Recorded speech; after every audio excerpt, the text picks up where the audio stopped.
Hi everybody, you're with Dr. Jason W. Morrison, Theologist, New South Wales, Australia. I'm fresh in from laying 700 bricks on that job today. We're getting close to the end of it. The young fella let me down today. I was all on my own, but we got there.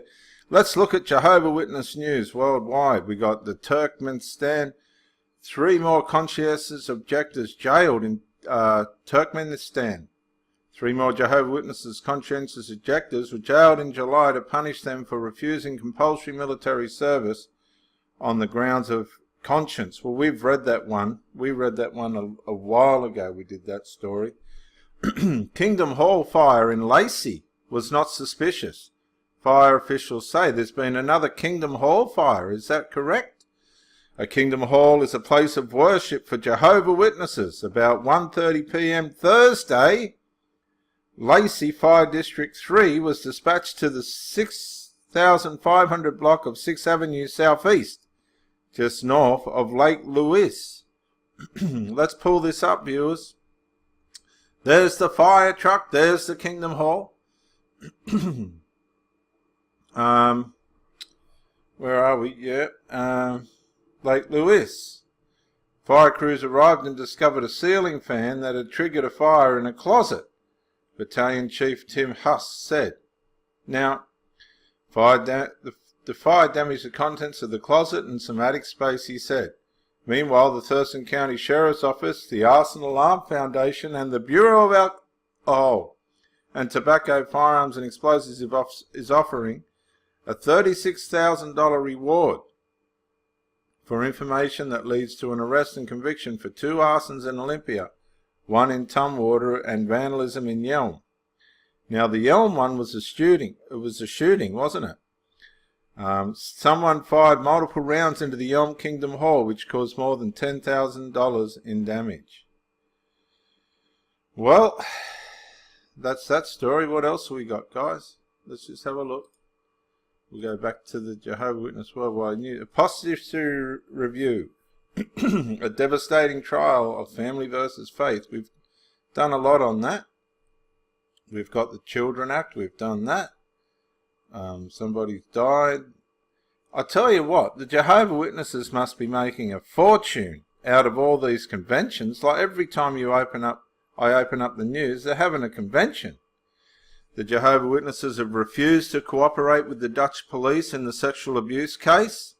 The religious group has been under fire for its widespread practice of having numerous sexual abuse cases. They will not hand over the information, these criminals. We did the story on the life of Jehovah's Witnesses in Frederick, and in Brazil there's an evangelical church that's helping drug people. And there's a few, oh, here we go. Religious shunning leaves cast-offs wondering why. Should we read this? Let's have a look. This is how you do it. Just go raw. Shunning. Religious shunning leaves cast-offs wondering why. There we are. She couldn't even pull into the driveway. The conversation happened a decade ago, but Sharon Tyson of Findlay remembers it clearly. She had gratefully let a friend pick up her 4 children for a church get-together earlier in the day, and initially, when that friend called her to say that she couldn't bring the children back, Mrs. Tyson didn't think anything of it. All right. Where's this going, viewers? No problem. She would just swing by a friend's house, but that wasn't the issue. As the friend explained in a phone call, Miss Tyson had recently been disfellowshipped from their faith community, meaning that her social contact with its members had effectively been cut off. That's why she wasn't taking her children to the get-together herself. Now, what church is this, friends? What church is this? Her friend, based on instruction from a church elder, as she relayed to Miss Tyson, was interpreting this to mean that Miss Tyson shouldn't even pull into her family's driveway. They met at a gas station. Her friend didn't even make eye contact. Good grief. I was like, what? Miss Tyson recalled. I had always followed all the rules. I didn't talk to anybody who had left the faith, so I didn't know this is how you were treated. I was shocked. Okay. Sharon Tyson's experience is perhaps an extreme example of religion-based shunning, and it's not uncommon, it's throughout all religion. But Gail Jordan, Executive Director of the Kansas City, Missouri-based non-profit Recovering from Religion organization, said stories are plentiful from individuals who see their social circles devastated after a split with a faith community. These experiences tend to fall on a spectrum, she said, some reflecting the natural tensions that arise when a person pulls away from a tight-knit community, and some, as in Mrs. Tyson's case, as a Jehovah's Witness. Oh gosh, we've got to do a bomb blast, guys. Jehovah's Witness. Oh gosh. Let's leave that. We've blown that. We're getting carried away. She's a Jehovah's Witness. Oh dear, oh dear, oh dear. Well, I didn't see that coming with words and faith and all that. So anyway, she's a Jehovah's Witness reflecting on established religious practice. Gee, they're notorious for that, aren't they? Oh, they're notorious for it. The later group, into which the Amish likewise fall, see shunning as an alternatively loving act. Oh no, a loving act in the interest of both the shunned individual and the broader faith community.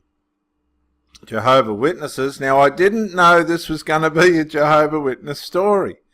Jehovah's Witnesses presented as a short-term tool rather than a permanent punishment, according to literature published on the International Faith Community's website. The National Office did not reply to a request for comment. Online articles explain that disfellowshipping, while admittedly painful for all involved parties, is intended to push the affected individual toward compliance with faith teachings while simultaneously protecting the community from negative influence. Oh, aren't these a helpful bunch of people? Only baptized witnesses who commit a serious sin and do not repent can be shunned. That's a lie. They shun them all. If you don't suit, you get shunned. According to the website, repentant individuals are welcomed back into the fold. Oh boy. Shunning is more severe than the related practice of excommunication in that it carries social implications that the latter does not necessarily involve, said the Reverend Julian Davies, pastor of the University Church in Toledo. It also has scriptural foundations, as Pastor Davies points out. In 1 Corinthians, for example, adherents are advised to not associate with anyone who claims to be a brother or sister, but is sexually immoral or greedy, an idolater or slanderer, a drunkard or swindler. Well, that wipes out 90% of the Christian, whatever you want to call yourself, of any organisation. Do not even eat with such people. I tell you who run with that one pretty heavily, the Brethren. The Brethren love that one. Oh gosh, I've done some brickwork for the Brethren. Actually, the Brethren used to use me as their bricklayer because I was a peaceable sort of a fella. And they won't eat with you. They'll give you food, but they won't eat it with you. They'll leave you sit out the back. Oh, it's cruel. These religious people, they're poor buggers. Gee, they're poor, sad, misled people, aren't they? They get all tangled up in their religion and all this rubbish. It's rubbish. Oh, dear.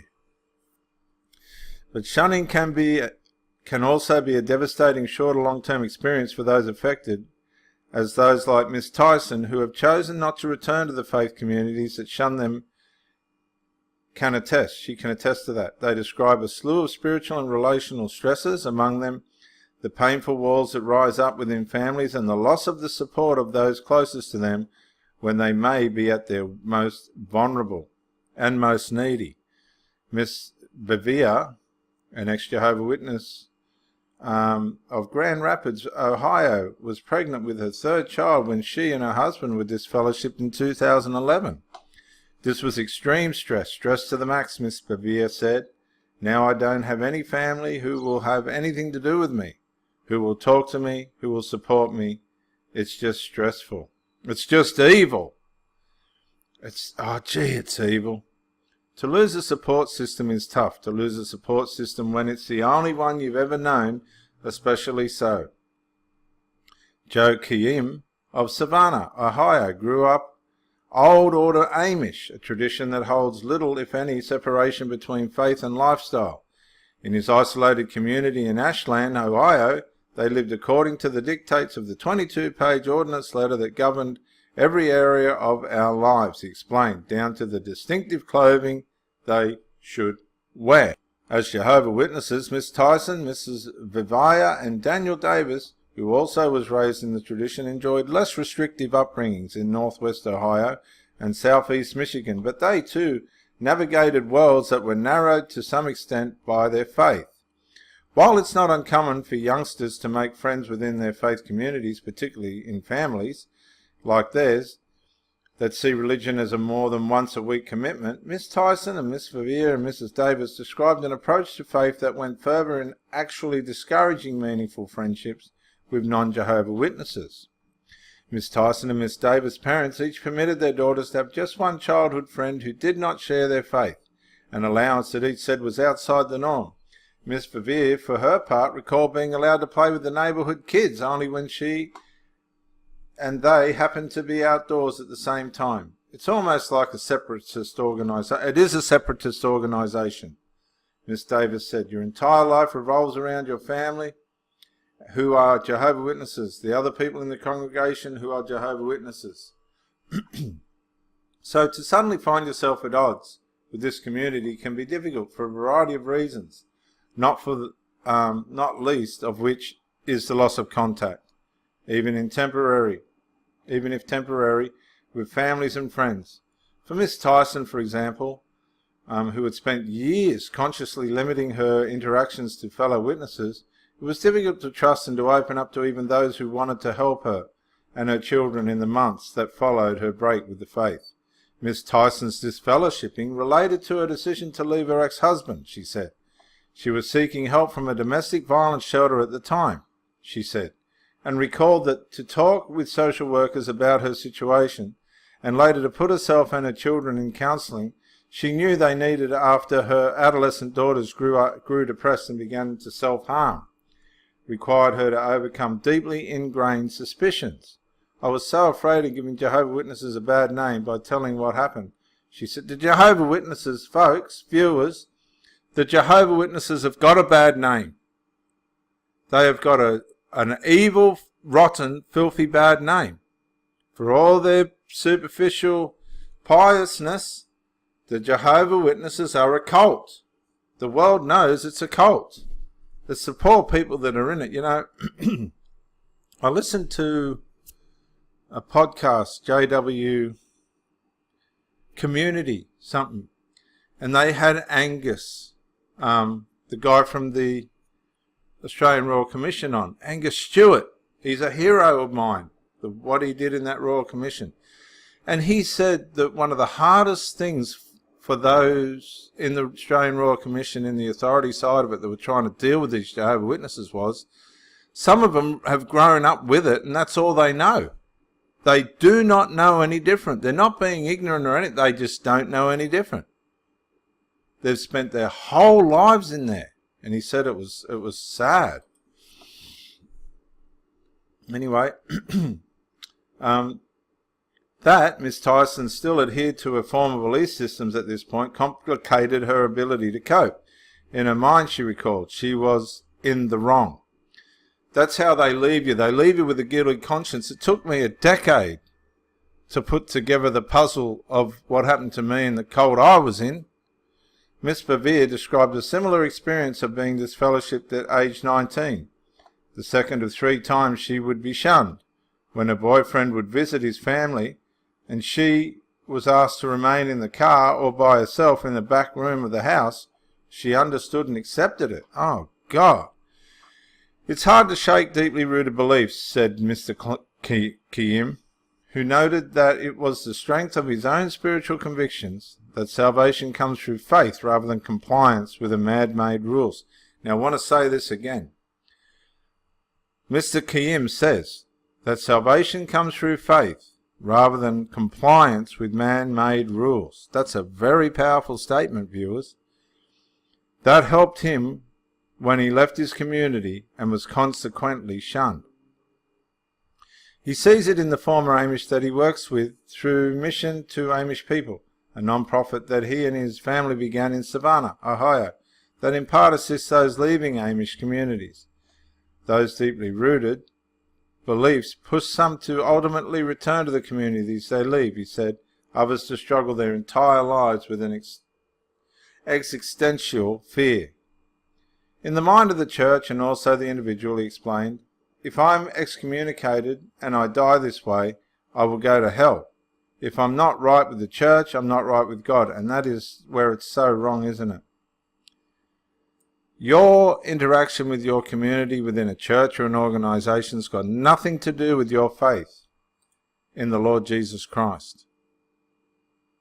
If the organisation you choose to mix with is one thing, your faith in the Lord Jesus Christ is another. And he never leaves you or forsakes you. He's a good, loving God. Miss Bevere, like Mr. Kiyim, finally left her community after ultimately deciding that she did not adhere to its belief systems any longer. That makes the social effects of sunning more intense than the spiritual. But it's hard, regardless, Miss Bevere and Mr. Kiyim said. You get to your lowest point and you're like, well, I'm going to come back, said Miss Bevere, recalling her first experience being disfellowshipped at age 16. It's not that you're not coming back for Jehovah, you're coming back because you want to have your life back. You want to have your friendships, your family, you want to have your family dinners, you want to see the people that you know again. Mr. Kim, for his part, didn't re-establish a limited relationship with his parents until he'd been away from the community for 25 years. By this time, his parents had moved to a somewhat more open Amish community than the one in which he'd been raised. Even today when he visits, they set up a separate table for him at meal times. Absolutely disgraceful, isn't it? While the resources that Mr. Kiyim and his team offer through Mission to Amish People underscore that it's not easy to leave a faith community, especially one that's been the entirety of one's social and spiritual experience, it's perhaps easier than it once was. Back in the day when he left 30 years ago, there was very little support, Mr. Kiyim said on his and his wife's experience. Today there's lots of support. Most of the time those leaving will know somebody who has left before them. Support is wide-ranging, from online communities to in-person support groups and counsellors. Recovering from Religion offers a 24-hour hotline, an online chat service and resources pertaining to a wide variety of religious traditions. Mr. Kim's non-profit assisted individuals in obtaining birth records, driver's licenses and other records that those who have left the Amish might uniquely need.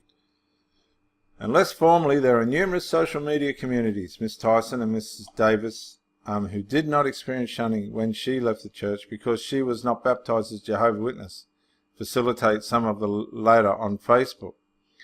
A lot of those who plug into these resources have literally no support system, Miss Davis said. Just to have somebody to talk to is an amazing thing sometimes. To confirm that you're not the only one who has gone through this can be really helpful. Whether an individual experiences religious-based shunning, formally or informally, Miss Jordan of Recovering from Religion said it's always difficult. But there's also a certain freedom in separating from beliefs that you have come to the conclusion are not positive. For Miss Vieva knows it well. Her family is happier, her marriage is stronger, she said.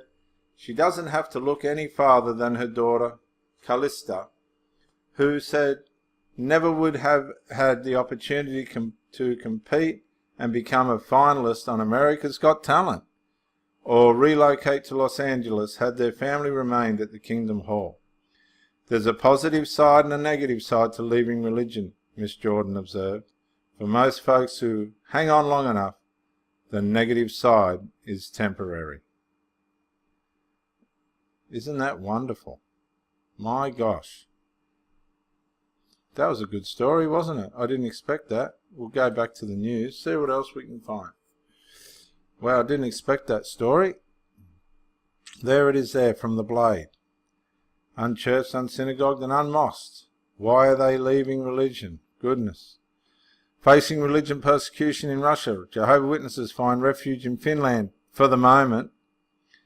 Kane Anderson lands $200 million loan for former Jehovah's Witness building. Now this building was worth a fortune and they made millions out of it. Hundreds of millions. Jehovah's Witnesses begin their convention. Beaucert debacle, not opening inside a beloved Heights hotel. The developers restoring the Lux Montague Street Inn, once owned by the Jehovah's Witnesses. I mean, you've got no clue how much money these Jehovah's Witnesses have got. We did the story on living as a Jehovah's Witness in Ireland and so on and so forth. That's about the news for now. This is Dr. Jason W. Morrison, Theologist, New South Wales, Australia. Bye for now. Yeah, Dr. Jason Morrison, Theologist again. I just want to say thank you for watching the videos, and I hope you got plenty of self-rediscovery and freedom out of it. If you watched it on YouTube, please share or like, maybe even comment. If you watched it on Facebook, like, comment, share. But most of all, get out and live.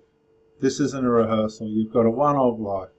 Don't let your loyalty and your faithfulness blind you to the life that you should be experiencing. Till the next video, thank you for watching and bye for now.